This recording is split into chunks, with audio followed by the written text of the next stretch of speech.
mga Lodi, kumusta? Ramdam nyo na ba? Hindi lang yung init ng panahon ha, kundi yung init din sa bulsa tuwing dadaan tayo sa gas station. Nakakaiyak, di ba? Pero teka, pansin nyo ba sa kalsada? Dami ng sasakyang walang tambutso pero humaharurot pa rin. Mga EV o electric vehicles na yan. Dati pang mayaman lang to, pero ngayong 2026, pang masa na din to. Pang coding car? Panalo to kasi exempted tayo sa coding, di ba? Pag-usapan natin ang top 5 EV sa Pinas na hindi mo need ibenta ang isang kidney mo. Tara, silipin natin kung sulit nga ba o baka naman display lang ang top 5 affordable electric vehicles ng 2026. Let's dive in. Sa ating top 5 para sa mga gustong medyo pogi tingnan, andyan ang MG4. Ito yung EV na hindi mukhang laruan. Pag nakita mo sa side mirror, parang sports car. Around 1.4 million pesos ang price nito, mataas konti. Pero yung performance, rear-wheel drive yan, Lodi. Ito ay may 350,000 kilometers range. May 51 kWh battery na kayang mag-charge from 10 to 8% in 26 minutes. So kung gusto mo ng electric car na hindi boring imaneho at hindi mukhang laruan sa kalsada, MG4 electric vehicle ang para sa'yo. Para sa fourth list natin ng BYD Dolphin, maluwag ang cabin. Perfect ito para sa mga pamilyang gustong magtipid habang nag-e-enjoy sa practical at maaasahang electric car. Ang presyo nito ngayon ay 1,398,000 pesos. Hindi na masama, di ba? Presyo na ito ng mga top specs compact cars ngayon. Sa range, nasa 405 kilometers ang isang charge. Ang BYD Dolphin ay powered by a 44.9 kWh blade battery. Ang charging naman nito, from 10 to 80%, nasa 30 to 40 minutes lang.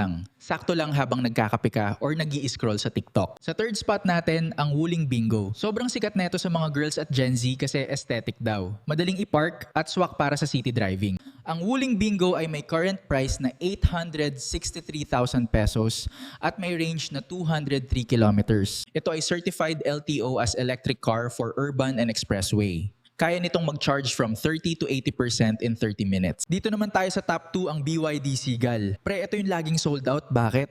Under 1 million lang to. Pero wag ka, kahit maliit, maporma pa rin. Ang BYD Seagull ay may starting price na 898,000 pesos dito sa Pinas. Sa battery, meron tong 30 kWh blade battery. Ang range, kayang mag 305 kilometers sa isang full charge. Ibig sabihin, Manila to Batangas at balikan, chill lang, may side trip ka pa sa Tagaytay City. Kaya nitong mag-charge mula 30% to 80% in about 30 minutes. At sa standard AC charging naman, 0 to 100% in 5 hours. O, break muna tayo sa listahan ng mga EV. Baka sabihin nyo, pre, saan ko naman i-charge yan? Baka malowbat ako sa gitna ng EDSA niyan. Sa panahon ngayon, halos lahat ng malalaking mall like SM, Ayala, Robinsons at iba pang mall ay may fast charger na para sa mga electric cars. At wala ka ring coding at sa totoo lang, mas mura ang kuryente kaysa sa gasolina sa long run. Ang kalaban mo lang talaga, yung takot mong sumubok sa bago. Para sa ating top list ang VinFast VF3. Galing Vietnam to mga Lodi. Mukha siyang baby na jeepney, box type, brusco, pero electric. Ang VinFast VF3 ay may starting price na 645,000 pesos dito sa Pinas. Sa range naman, up to 215 kilometers. Sa battery naman, meron tong 18.64 kWh battery. It charges from 10 to 7%